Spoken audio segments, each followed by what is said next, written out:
Assalamualaikum warahmatullahi wabarakatuh. Perkenalkan, saya Jovika Ramadhani, NIM 192111250 dari Program Studi Hukum Ekonomi Syariah kelas 5H Fakultas Syariah UIN Raden Mas Said Surakarta.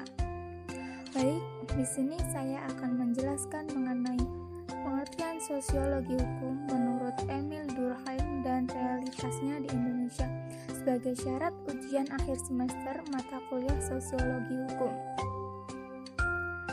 Langsung saja, yang pertama mengenai sosiologi hukum menurut Durkheim.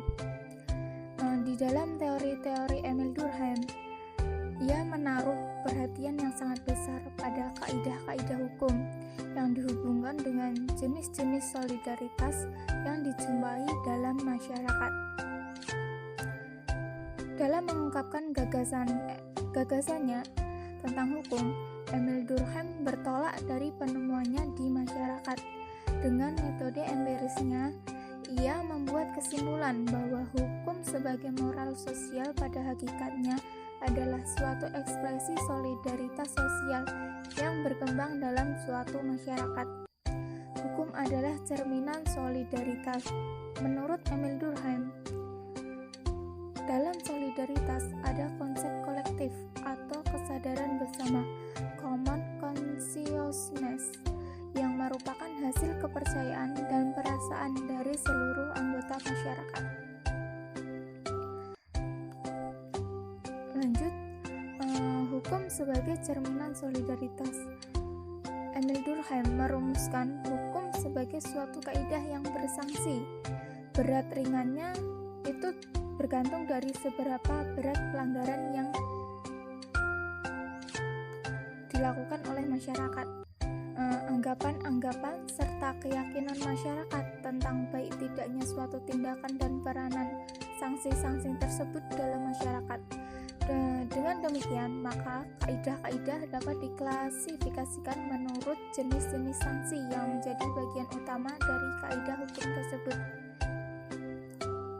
Kaidah hukum yang sanksi-sanksinya mendatangkan penderitaan bagi mereka yang melanggarnya disebut kaidah hukum represif.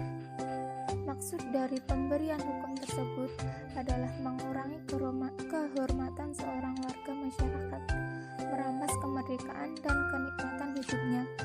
Biasanya hukum yang memiliki sifat represif ada pada masyarakat dengan solidaritas mekanik.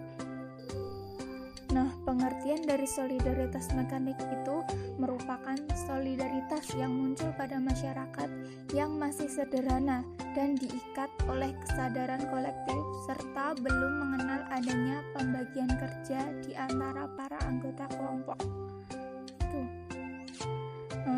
Sedangkan hukum pada masyarakat dengan solidaritas organik lebih bersifat restitutif atau memulihkan. Hukum di sini berkaitan dengan upaya pemberian kesembuhan atas tindakan penyimpangan yang diderita oleh korban. Hukuman dievaluasi sebagai pola untuk menentukan hukuman apa yang paling baik dijatuhkan kepada pelanggar dan dapat digunakan sebagai upaya rehabilitasi pelanggar. Hukum seperti ini biasa dijumpai di perkotaan, masyarakat yang mulai logis dan tidak semata-mata memberi sanksi dengan amarah kolektif. Nah, di Indonesia itu banyak beragam suku, budaya, serta solidaritasnya. Maka, beberapa masyarakat memiliki hukum represif yang sesuai dengan adatnya. Tetapi, bukan berarti hukum represif menjadi tolak ukur suatu kemunduran budaya.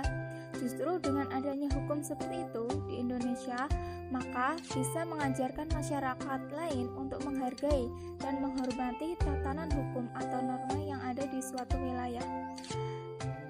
Tetapi, hukum yang bersifat restitutif sekarang lebih dominan di Indonesia karena lebih universal dan mulai bisa diterima di masyarakat adat sekalipun. Indonesia merupakan negara yang beragam dan begitu pula tatanan hukum yang ada.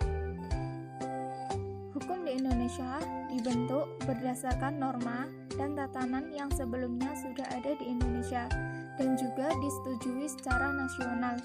Maka patuhilah hukum dan aturan yang ada.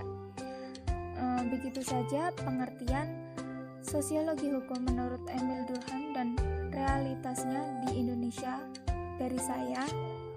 Apabila ada salah kata, mohon maaf. Terima kasih. Wassalamualaikum warahmatullahi wabarakatuh.